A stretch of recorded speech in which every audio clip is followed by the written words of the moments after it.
What would your tweet be? My tweet they've just called your winning numbers. You're standing in front of the television. You've got your ticket.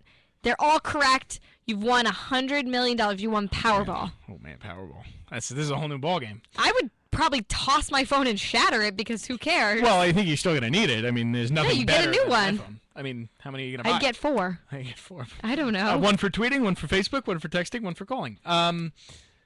I think I would tweet either just a whole bunch of numbers and letters, like blah, blah, blah, like just really just running my fingers. I'm just like crazily excited. I'm getting myself excited, and then just tweet it. Or I would just like I did it. You did what? You bought a lottery ticket? It wasn't like any skill is involved.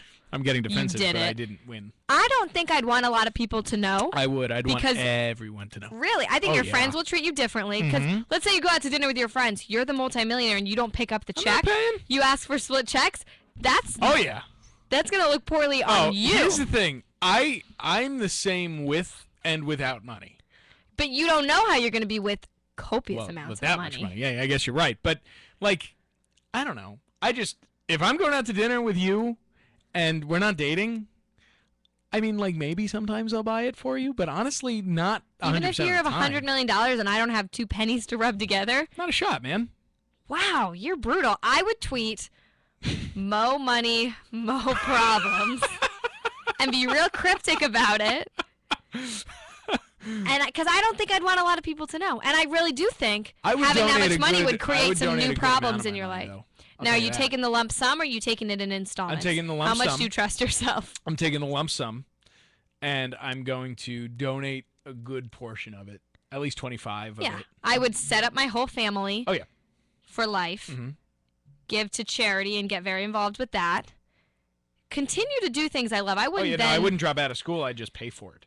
That's the only pay off my loans. But I don't think I'd tell too many people. I would be generous with people though, and my friends. I wouldn't just pick up $1,000 checks. But if I think I'd take everybody out to one or two like really nice dinner, like really wild, ravishing dinners, just like crazy, like at the plaza, just like all out steak. They have good dinner there. Okay. Apparently, I don't know. Just everything. Just one or two though. So my dad has said, because I'm sure many people have had this conversation before, what would you do if you won the lottery? And we play lotto. I don't know if you even play lotto. Of course I play. Okay, because people that don't even play lotto shouldn't even have these conversations. Yeah, that's my new life plan, just play lotto. Win the lotto. But he said he would just call up the whole family, extended family, just say, pack your bags and go to Hawaii, and then we'll just figure it all out, but we're going on a trip. Wow, your dad's wild. Pack your bags. Mr. Bowtie Man taking everybody to Hawaii. So that would be my tweet. Now, what's another scenario, your first reaction to tweet? Another scenario, first reaction, total hypothetical. You just had your first kid, and tweeting is still a thing. Twitter's still a thing when I have my first kid. Yes, what are you saying? Are you saying welcome to the world? Are you going to say like... Yeah, because the celebrities all do that, right? Yeah. They all tweet out. Yeah. I've seen some say like happy birthday, welcome to the world. I might tweet like, what now? Now what? Just something like that. I like that. Yeah. You know? Then let's talk about this. What do you think about people tweeting out pictures of their baby or putting on Facebook pictures of their baby? I think it's cute. The world has changed. I mean, there are infants out there that's pictures have been circulated. They're not even, cute. They don't know what's going on. You don't think there's anything wrong with it? I mean, I don't know. I mean, I'm 20 years old. I don't have a problem. This is a little mature of a discussion. But I will say this. I think you let all the family members see and meet the baby. You let some time pass, and then you upload like a very nice picture and celebrate. I think a family minutes photo after is the cute. birth. Yeah, that's too much. Inappropriate, right? Inappropriate. Plus, who wants to see it after minutes after the birth? Nobody even wants it. That's a terrible thing to say. They need it washed and put all together You gotta clean it up, first. let it get a little cuter. Yeah, like let it fill out a little bit.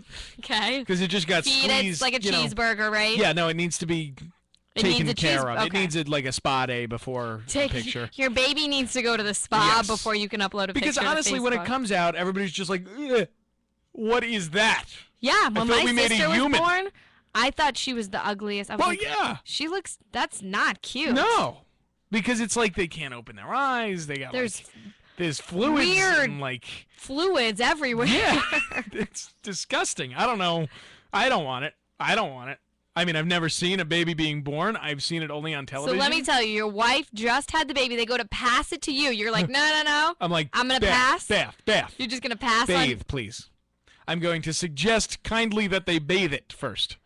Kenny's going to be like hot potato, like, no. I'm going to be like, hey, you go, honey. Else. This is yours. Oh, funny. All right, so this is kind of our hodgepodge last sorry. segment, I would say. Today is the 10th anniversary of my favorite movie of all time, Mean Girls. So many life lessons. How are you? To be learned. You're wearing pink. It's Wednesday. I literally wore pink because it's Wednesday and it's the 10th anniversary. This was a conscious decision, and I can admit that. Weird or not. I'm still deciding whether or not that's what you told me before, and I'm undecided yet. I'm a super fan. That's okay. That's not that weird, actually. So it's been all over social media, Twitter, Facebook, 10th anniversary of its release date. Wow is all I have to say. That the whole decade has passed. It's been a long time. Lindsay and Lohan it's still very relevant. is like not even close to that was relevant back now. in her prime, right? Her prime was Parent Trap. No, She was 12 during her I would prime. argue she peaked at Mean Girls. Mean Girls was her best. I mean, so many great lines, was so many life lessons, and it was based off a book. Really? I did called not know Queen Bees and Wannabes. Okay. See, you learn something by new every day. Rosalind Wiseman. Okay. Is the creator of the book, and they have the whole diagram of lunch table and jocks and nerds and cool kids. Was that what it was like in your high school? That was taken to an extent. I went to a smaller high school than that, but there were cliques, definitely. Yeah. What clique were you? You were what's it called? A nerd. No. No way. I was studious. You were a thing. I was on the cheerleading team, so I was with the What are they called? What's Regina and everybody called? The Plastics? You were a plastic. I was not a plastic. Yes, you were. I was not. 100%. What? Were there cliques in your high school? Oh, yeah. I went to a massive high school. High school about the same size as break down the cafeteria. Cafeteria was, you're really, because late, not late 2000s, but I mean late 2000s. You know what I mean? So like 2009-ish, 2010. Yep. So right around that area, you had your really, like really scary kids. I'm gonna put them. It was like age of emo and goth. Like more than the movie goth. You know what I mean? Like really gothy, like really kind of scary. You had them, then you had your comic book kids. I like to call them anime. You had your anime people. Yeah. Who they kind of mixed together. You saw relationships between the goths and the anime. There was some overlap. Okay. Yeah. Those would be art freaks in the Mean Girls world, probably. Yeah, probably. You didn't have an art table. You had more of a theater kind of feel. Okay, that's Thespians. Yeah. Gotcha. And then you had your jocks and your populars. Varsity jocks, JV jocks. No, your jocks were all together, and it took up a good chunk of the room. Okay. Because there's a lot of jocks. And then you had your populars. Okay. And then your friends of populars. Does that make sense? So like people who were carried through like middle school. So like me, I was friends with Brian Siafi. And me and Brian Siafi were good friends in elementary school. Knew each other in kindergarten, all through elementary school, all through middle school. In high school, he was a popular kid. I was a friend of the popular kid. So I was second. Like on LinkedIn, you were second connection? Yeah, no, like MySpace top 8, I'd be 8. Wow, no, that's good. No, that's good. No, I'm fine with that. I didn't have a MySpace, but I knew that they were top 8. There was. So yeah, you know what I mean? Then so you're like second tier, and then you have your own outside thing. That's actually less pressure. Yeah, which was good for me. You liked your spot. I liked my second tier. And in fact, my friend Lewis, who I room with here, was a jock. He played football. So I was a friend with him, and he was friends of everybody else who were populars and jocks. And so I got to hang out with Lou and all the popular jockey kids. Now, people don't know this about you, but people that find out think it's very, very cool that your best friends here and your roommates here, you actually grew up with. Yes. Me and Lou go all the way back to elementary school. Me and CJ go back to middle school. And you live near each other, too, I'd imagine. Yes, we live, myself and Lewis live a good 3 minutes from each other, a whole 4 blocks, I believe. And that's really interesting. CJ's just on the other side of town. I mean, it's not far. It's 7 minutes, 8 minutes. So a lot of people don't know that about Ken. Yeah, it's walking distance. It's walking distance, and we've made it through it all together. And now, any fights between you guys? Oh yeah, big time blowout. Not like big time blowout. We just like to make fun of each other, and we all have lives that are very easy to make fun of. as you can imagine. So we pick on each other, but that's normal. But does anybody get like snippy, like you've crossed the line? Well, we actually no, I don't think so. In 6th grade, actually, and I'll come clean, I was a little bit of a bully towards CJ, who I just met in my 6th grade, my first year of middle school, and he was in my science class, I think, science or English, I'm not sure, and every class I would stab him in the leg with my pen or pencil, like violently, like not normal. This is not normal. This is not normal, I know that. It was mean, and I did it every time. And then did he go by CJ or by Carl? He went by CJ. He's always been CJ. Always. Always CJ. So let's take one more break, and we'll come back and maybe just do quick news of the day. Quick news of the day. Things you have to know. See, you keep sending me to break, and I'm just not At the drop of a hat, you need to have a line. Well, you need a song. All right, we need to talk about this more than we do. Ready. We do. All right, I'm going to go to... Just roulette. Pick one. Just roulette. Pick one? I think you're crazy. Pull the trigger. I can't do that. All right, here we go. We will be right back to send us off on the Yappy Hour.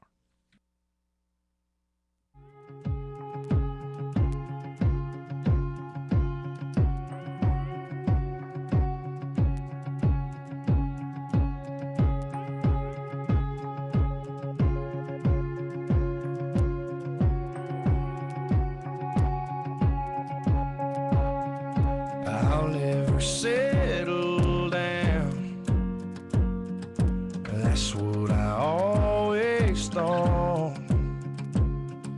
Yeah, I was that kind of man, and just ask anyone.